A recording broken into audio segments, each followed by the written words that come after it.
Innal hamdalillah nahmaduhu wa nasta'inuhu wa nastaghfiruh wa na'udzu billahi min shururi anfusina wa min sayyiati a'malina may yahdihillahu fala mudilla lahu wa may yudlil fala hadiyalah. Asyhadu an la ilaha illallah wahdahu la syarikalah wa asyhadu anna Muhammadan abduhu wa rasuluh sallallahu alaihi wa ala alihi wa ashabihi wassalam. Sehat semua Bapak Ibu? Ada akhwatnya nggak sih? Oh ada, Masya Allah, nggak kelihatan. Alhamdulillah, Alhamdulillah.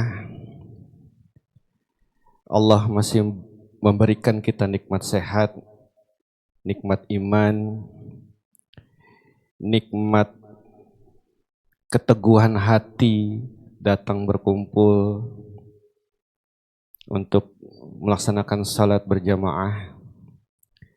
Semoga Allah terima salat jamaah kita. Saya baru pertama kali ke sini. Tak kenal maka tak kenal maka tak taruh. Bagus, Masya Allah. Main sayang-sayang aja. Dari nama saya bukan nama seorang Muslim. Saya asli Bali, bapak ibu saya juga asli Bali, keturunan Bali, semua dari kakek, nenek, eyang, buyut, kakung, eyang, semuanya orang Bali. Saya bukan mu'alaf, saya mantan mu'alaf, karena kalau mu'alaf ya mungkin 1-2 hari mungkin mu'alaf, tapi kalau sudah hampir 7 tahun berarti saya kan berarti bukan mu'alaf lagi. Saya orang Muslim. Dan saya tidak pernah masuk Islam. Yang ada adalah saya kembali ke Islam. Fitrah manusia asal dari Allah memang sudah Islam. Kalau ada sahabat-sahabat saya, semua rekan-rekan saya, ada orang lain yang mengucapkan syahadat, itu artinya dia kembali ke Islam. Dalam Al-Quran disebutkan kata agama selalu bentuknya tunggal, tidak pernah jamak. Lakum dinukum waliyadin. Inna dina selalu din, bukan jamak, adian, agama-agama, tidak. Tapi bentuknya tunggal, agama. Satu-satunya agama yang Allah turunkan bagi manusia hanya Islam. Susah payah saya dan rekan-rekan saya bersyahadat itu, Masya Allah. Ada yang diusir dari rumahnya, tidak diakui anak, bahkan diusir dari kampung halamannya, tidak bisa kembali pulang. Selalu dihina oleh keluarga, wah kamu tidak akan sukses, kamu tidak akan bisa jadi orang yang hebat, kamu akan hidup melarat. Bahkan guru-guru saya bilang, kalau ada orang yang mau masuk Islam, dia bilang apa? Nggak usah masuk Islam. Islam itu susah. Betul nggak? Islam aja susah. Banyak orang yang ngomong udah sholat, udah puasa, udah bangun masjid, udah bangun pondok pesantren, surganya masih insya Allah. Tapi Allah tekankan kepada kita manusia melalui Al-Quran, melalui Nabi dan Rasul yang beliau utus. Satu-satunya agama yang Allah turunkan hanya Islam. Waktu dulu saya belum Islam, saya melihat Islam itu, wah benci sekali. Benci sekali. Apalagi kampung halaman saya 2 kali kena bom. Ada bom Bali 1, ada bom Bali 2. Dan itu menghancurkan Bali secara keseluruhan. Bahkan stereotipnya sampai sekarang masih sama. Coba bayangkan. Saya berpakaian seperti ini, kemudian saya bawa ransel, kemudian apa mall terdekat sini? Mall terdekat di sini apa? Hah? Central Park, misalnya saya ke Central Park, di lobi tengah saya lempar ransel saya, kemudian saya teriak Allahu Akbar. Ustazah aja kabur, Pak. Karena stereotipnya seperti ini. Saya jenggot ini termasuk pendek. Segini aja saya dibilang teroris. Kakek saya yang pendeta saja jenggotnya sampai perut, nggak pernah dibilang teroris. Karena apa? Karena bukan Islam. Waktu saya syahadat, saya punya nama Islam. Nama Islam saya Muhammad. Tapi jarang betul yang manggil saya Muhammad. Selalu dengan nama asli saya Dewa. Apalagi sekarang banyak yang manggil Ustadz Dewa. Ini lebih ngaco lagi nih, udah Ustadz Dewa. Saya sedang nulis buku, tapi sampai sekarang susah sekali saya menyelesaikannya. Judul buku saya itu Dewa Mencari Tuhan. Masya Allah. Memang Song Gokong aja yang bisa nyari kitab. Saya juga bisa. Kalau ada orang yang datang berdiskusi tentang lintas agama, saya selalu bilang, coba baca kitab sucimu sendiri. Insya Allah, kalau kau cari kebenaran, kau akan temukan Islam. Kalau kau cari kebenaran, kau akan temukan Islam. Tapi kalau kau hanya cari pembenaran, kau tak akan bisa menemukan Islam. Islam ada di semua kitab suci. Islam ada di semua agama. Karena memang Allah yang turunkan. Saya dulu bukan hanya benci dengan Islam, bahkan orang-orang Islam juga. Saya benci lihat Habib Rizik, saya benci lihat Habib Bahar, ormas-ormas. Sekarang malah saya lebih dekat dengan beliau. Luar biasa. Dan beliau balik sekali, tidak pernah seperti yang kita lihat di media atau di video-videonya dengan menggebu-gebu, marah-marah. Aslinya Masya Allah. Lembut sekali. Nanya kabar, cerita. Awalnya saya melihat Islam seperti itu. Sampai akhirnya saya bertanya, kenapa? Saya tanya, Pak, agama di dunia ini banyak atau sedikit? Banyak atau sedikit? Ini belum makan siang atau gimana? Lemes banget kayaknya. Agama di dunia ini banyak atau sedikit? Banyak. Coba kita sama-sama bertanya di hati kita. Dari semua agama di dunia ini yang banyak ini, kenapa cuman Islam yang selalu difitnah? Kenapa? Kenapa cuman Islam yang dimusuhin? Mereka menghina Nabi, menghina Al-Quran, menghina syariat-syariat Islam. Kenapa? Jawabannya cuma satu, Bapak Ibu sekalian. Karena Islam benar. Tidak ada jawaban lain. Karena Islam benar. Bersyukurlah Bapak Ibu sekalian yang sudah Islam dari kecil. Orang tuanya sudah Islam. Keturunannya semua Islam. Karena saya dan semua teman-teman di organisasi itu selalu punya masalah dengan mu'alaf. Kami pernah nangani kasus mu'alaf yang baru pulang syahadat dari masjid.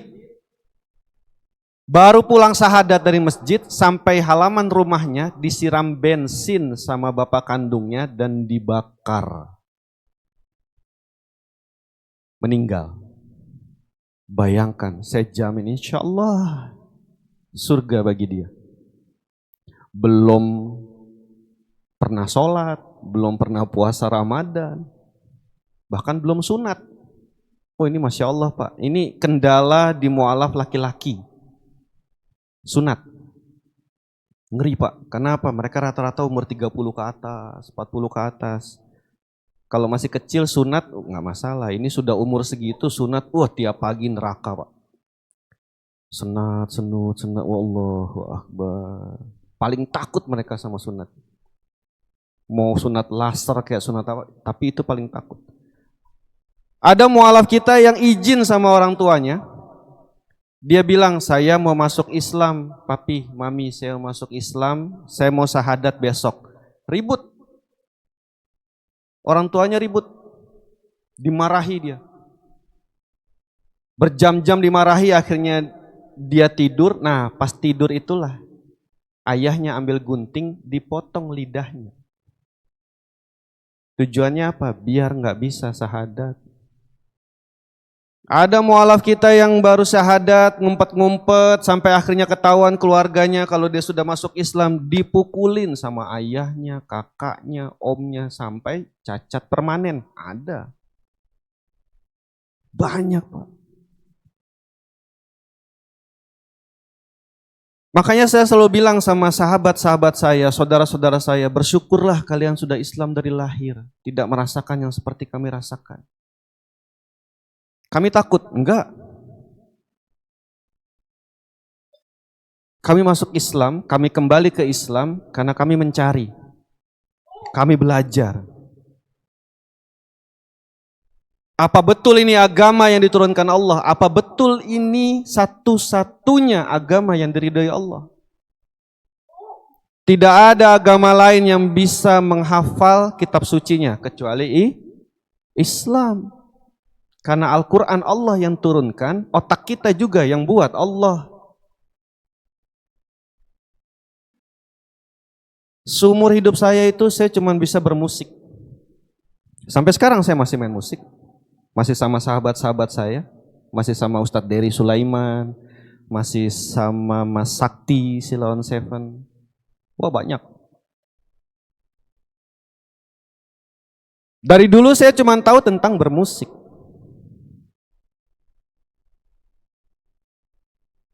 Pernah nggak Bapak Ibu dengar ada artis atau selebriti matinya bunuh diri? Pernah? Atau dia depresi? Pernah? Padahal kurang apa? Popularitas mereka punya, nama mereka punya, uang mereka punya. Tapi kenapa malah bunuh diri?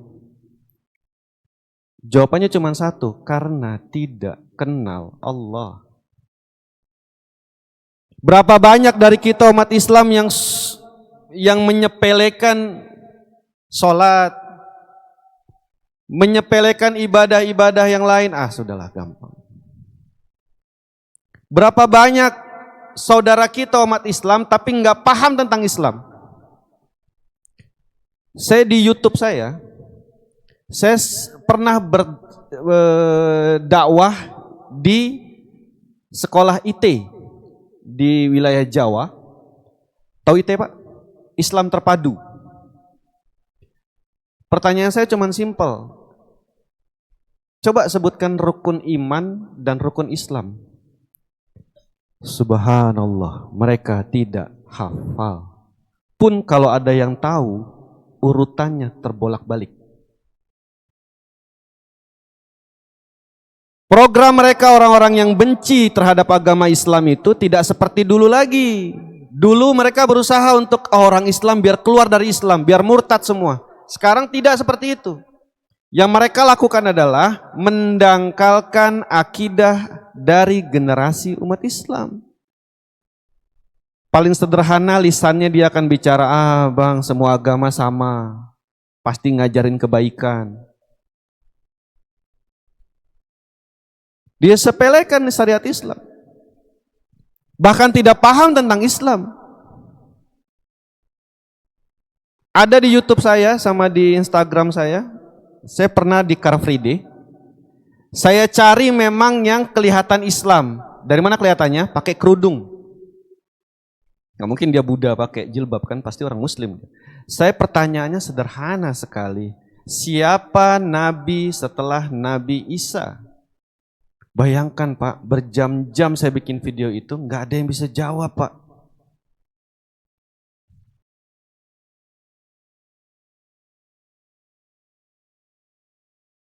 Siapa Nabi setelah Nabi Isa? Nggak tahu. Tapi nanti di akhirat kelak, kepingin semua umat Islam dapat syafaatnya Rasulullah Sallallahu Alaihi Wasallam, tapi nggak kenal nabinya.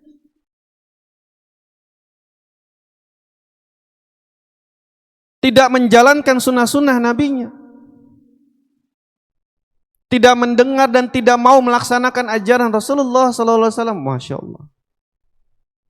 Dan itu terjadi, Pak. Tahu nggak, Pak, setan yang terdekat dengan kita itu apa? Ada yang bisa jawab? Nggak tahu? Ini, Pak.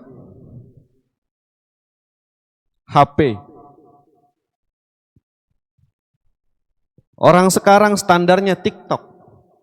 Ada yang mau hijrah, dia belajar di Google, belajar di YouTube. Masya Allah. Bapak tahu nggak ada tren sekarang di TikTok itu namanya S-line? Tahu nggak? Tahu nggak? Yang apa? Dia keluar garis-garis merah di atas kepalanya banyak. Tahu? Makin banyak garisnya berarti dia makin banyak berhubungan seks dengan lawan jenis. Itu ada kayak gitu tuh. Itu tren sekarang. Atau muslimah-muslimah kita, saudara-saudari muslimah kita, iya dia berhijab, iya dia menutup aurat, tapi di TikTok dia joget dengan lagu-lagu yang sebetulnya lagu-lagunya sangat jorok sekali. Mungkin mereka nggak paham karena itu bahasa Itali atau mungkin bahasa Spanyol atau apa, nggak paham. Tapi intinya lagu itu jorok sekali. Itu dipakai.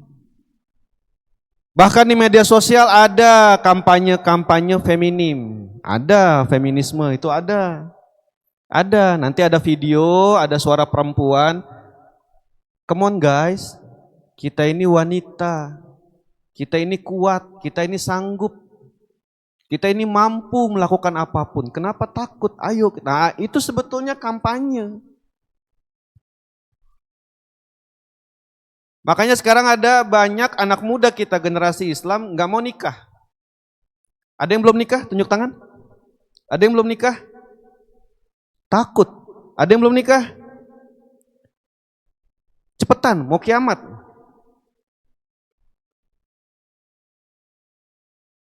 Akhirnya nggak mau menikah. Pun kalau sudah menikah, ada lagi tuh program di TikTok yang namanya child free kalau nggak salah. Pernah dengar?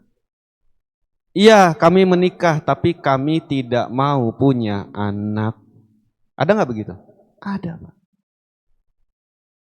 Coba Pak, gimana kalau kita nggak kontrol anak-anak kita nggak kontrol generasi muslim kita, hancur semua Pak. Hancur. Islam bermusuhan dengan Islam. Banyak nggak Pak yang membubarkan pengajian? Ada nggak yang membubarkan pengajian? Ada, dan yang membubarkan orang-orang Islam.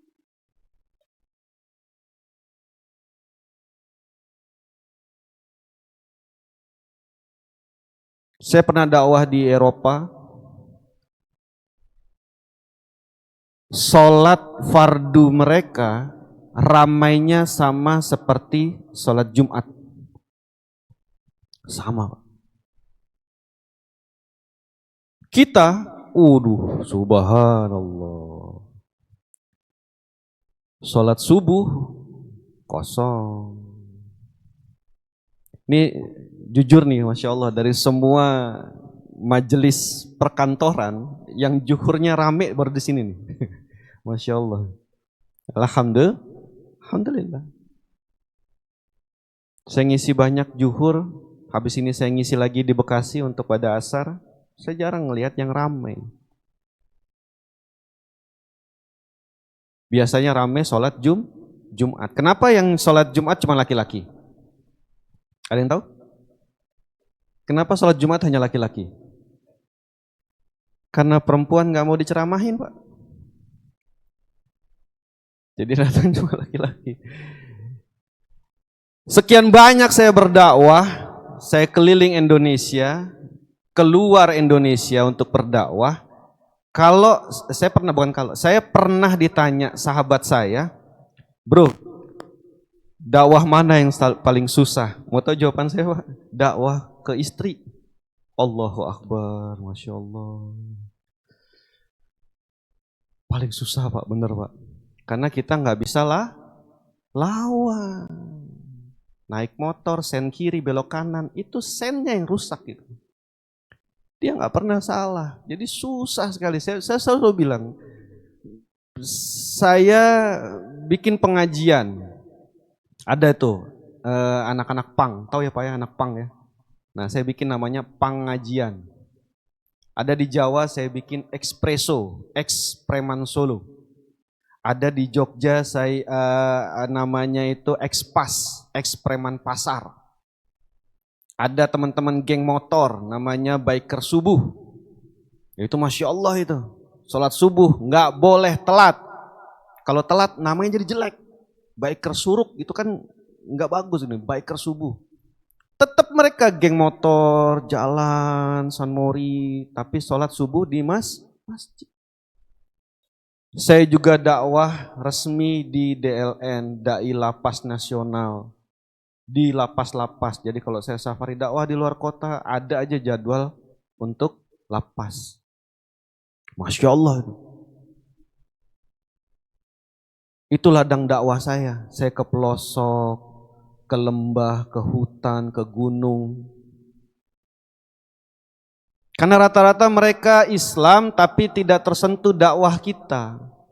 Ada Islam di wilayah timur, di wilayah Sulawesi sana. Iya mereka Islam tapi masih animisme, dinamisme. Masih ada ngasih sesembahan ke pohon-pohon besar atau ke batu-batu yang dianggap ini batu keramat atau tempat tinggalnya kodam apa gitu. Ada Pak. Ada. Sama di TikTok juga kayak gitu yang cek kodam pernah denger gak? Ngapain? Anak muda kita lakukan. Iya. Ini yang kita miris. Mereka Islam tidak memahami, kemudian tidak mau belajar tentang Islam, sampai akhirnya pemahaman dia sudah masa bodoh dengan Islam. Ya, ini generasi kita. Kalau ada yang sedang belajar Islam ya dianggap wah kolot. Ngapain belum tua, nanti kalau kita sudah tua baru ke masjid. Waktu saya masih bermusik itu saya melihat kok ada yang kurang ya. Setiap hari kerjaan saya cuma rekaman, manggung, syuting di TV. Tok ada yang kosong apa ya? Karena agama saya waktu itu bukan Islam, ya saya belajar tentang agama saya. Tapi justru disitulah saya ketemu tentang Islam. Allah berbaik hati menunjukkan, kalau orang bilang hidayah, menunjukkan wah ini Islam, oke. Dan waktu selesai bersyahadat, guru-guru saya itu maksa saya semua. Saya tetanggaan dengan Ustadz Adi Hidayat. Saya disuruh baca Al-Quran cepat. Harus bisa itu. Begitu sudah bisa dikasih kitab. Masya Allah, kitab dalam agama Islam itu nggak ada yang tipis Pak. Nggak ada yang tipis-tipis kayak begini, nggak ada. Tebal-tebal, semua besar-besar. Dibuka hurufnya kecil-kecil. Sudah gitu, gundul. Saya bilang, Ustadz Afwan, yang gondrong aja saya masih susah bacanya. Nggak apa-apa, belajar. Belajar. Sampai saya ditakut-takutin sama sahabat saya Ustadz Dery Sulaiman. Brother, kita hidup itu dalam Islam ada namanya dosa jariyah. Saya bilang apa lagi itu dosa jariyah? Dosa yang masih berjalan walaupun kita sudah meninggal. Hah? Ada yang kayak begitu? Ada. Terus gimana cara ngapusnya? Ayo jalan dakwah. Jadi yang saya lakukan kemana-mana adalah dakwah. Dakwah itu mengajak, bukan taklim. Kalau taklim ini tugasnya guru-guru saya. Belajar ilmu, mengajarkan ilmu tentang Islam, itu taklim.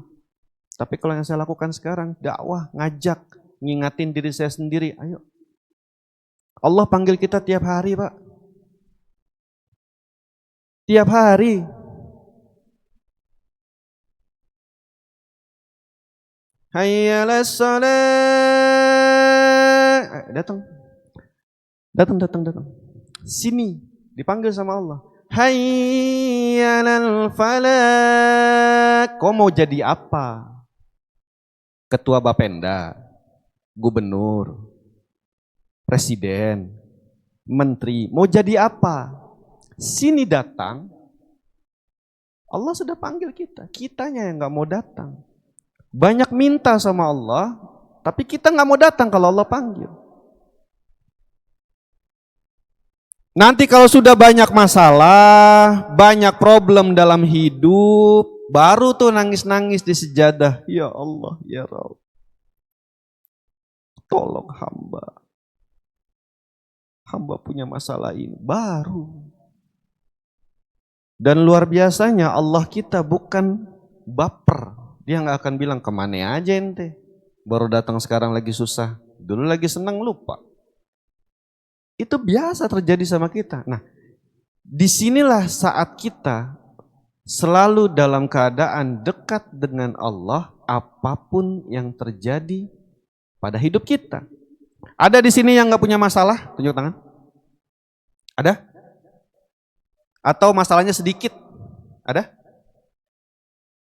Atau di sini ada nggak yang dosanya sedikit? Ada? Nggak ada yang mau tunjuk tangan. Sedang ada. Bayangkan Bapak Ibu, setiap hari kerja kita nambah dosa, nambah dosa, nambah dosa, nambah dosa. Mau disengaja atau tidak disengaja, selalu menambah dosa. Di samping itu, ibadah kita belum tentu sempurna. Bisa saja sholat kita bertahun-tahun cuman sedikit yang khusyuk. Bapak Ibu pernah ngerasain nggak? Kita mau sholat, itu biasanya kita udah usaha nih, sudah tanamkan dalam hati, ya Allah, saya mau khusyuk sholat. Betul, ada yang gitu nggak? Ya, saya mau khusyuk sholat, bismillah, insya Allah khusyuk. Tapi godaan datang pada saat selesai takbirul ikram. Allahu Akbar. Semua pikiran datang tuh. Dari mulai cucian yang gak diangkat.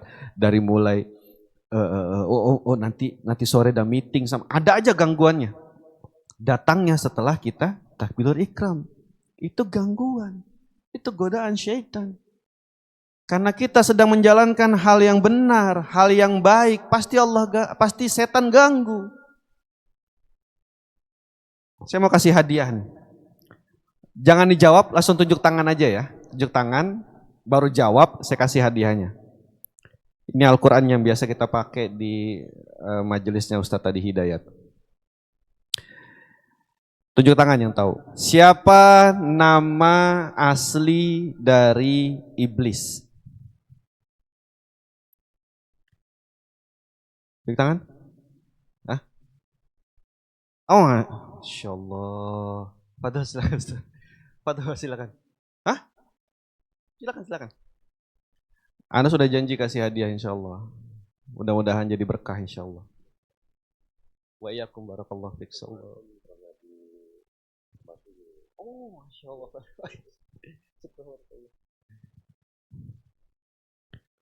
Dapat satu. Yang kedua.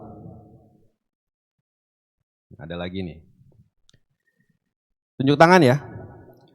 Siapa nama ayah dari Ali bin Abi Thalib?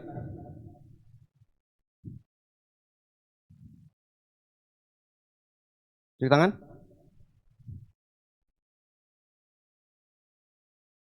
Allahu Akbar, gak ada yang tahu. Bagus, alhamdulillah. Saya udah sebutkan Ali bin Abi Thalib, namanya siapa? Abi Thalib. Kenapa susah sekali, Masya Allah.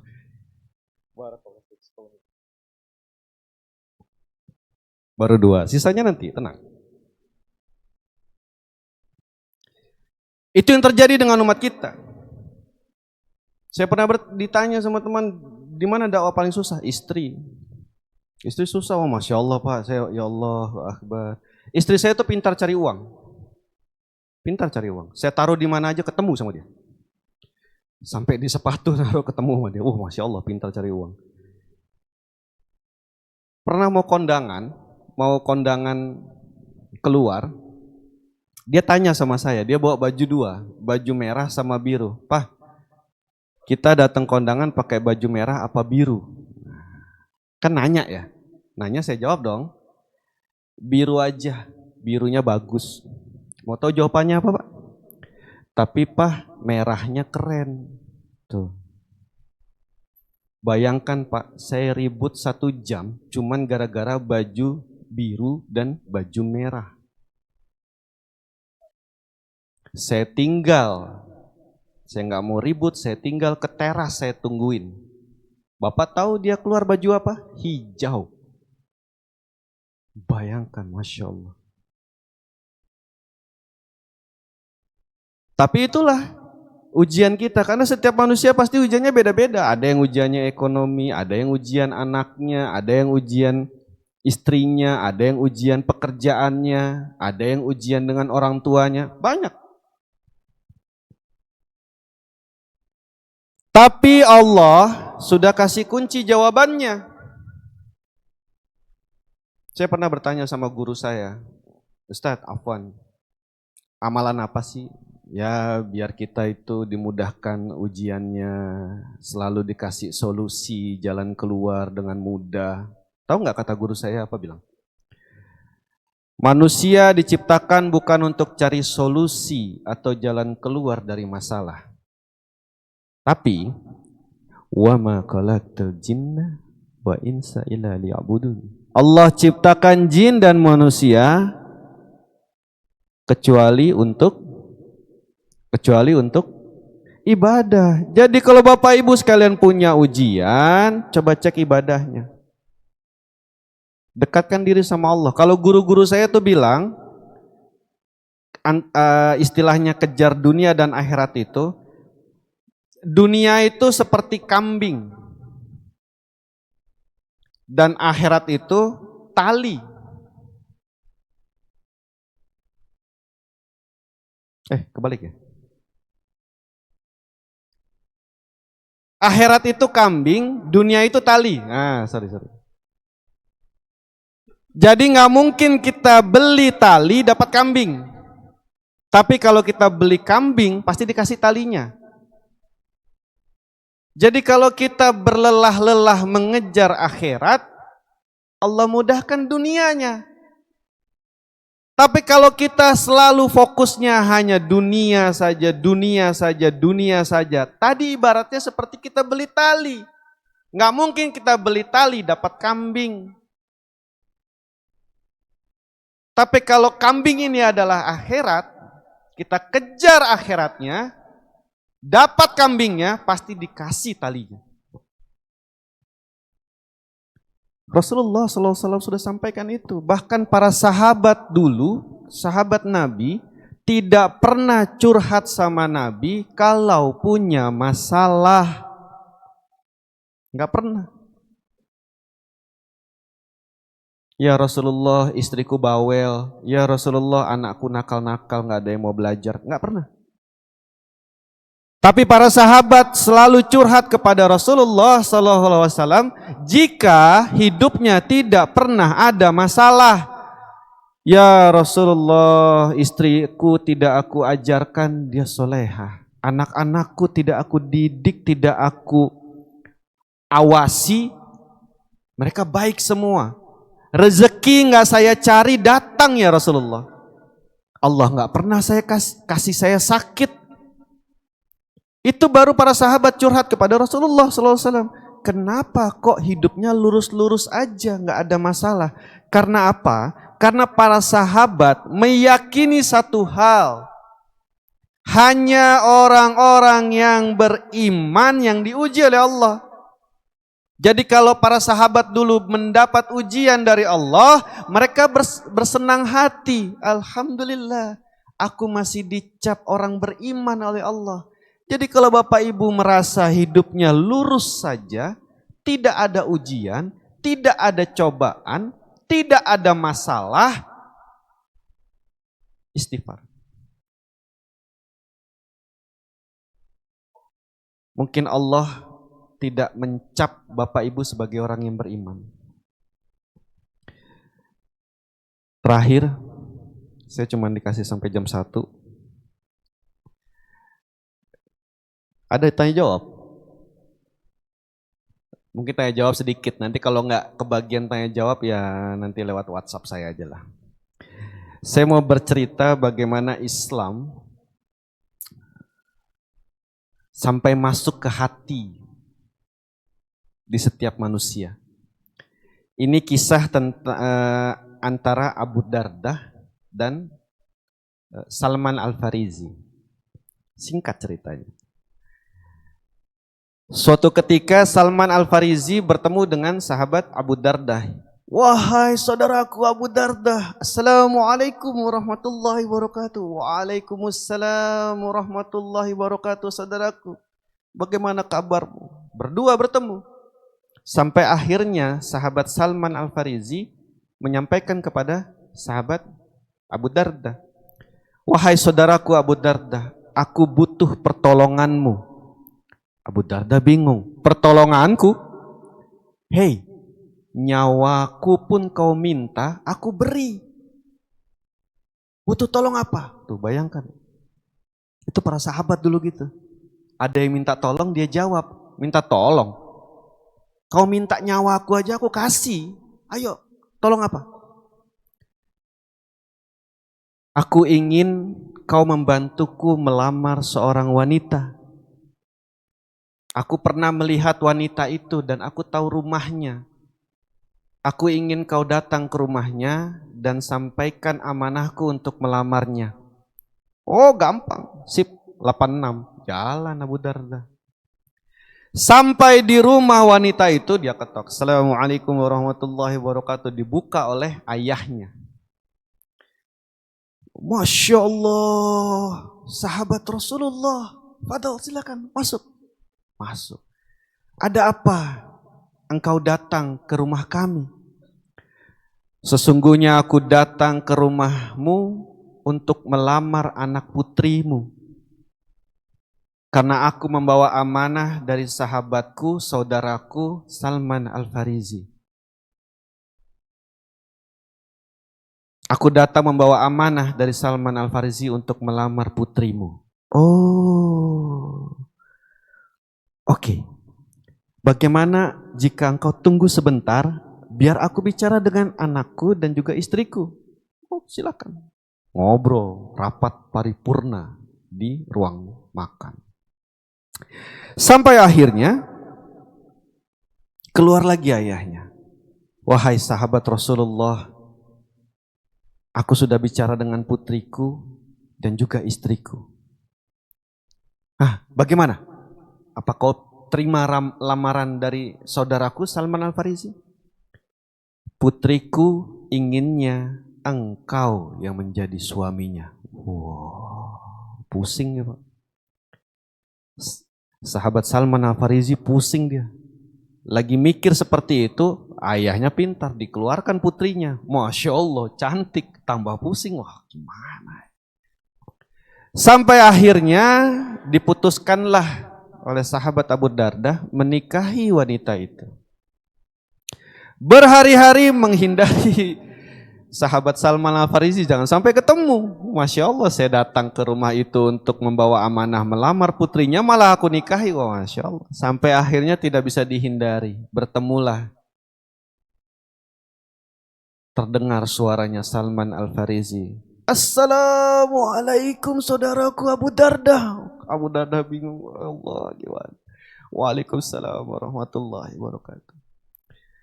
Kenapa kau baru datang sekarang? Aku berhari-hari menunggu kabar darimu. Bagaimana? Bagaimana?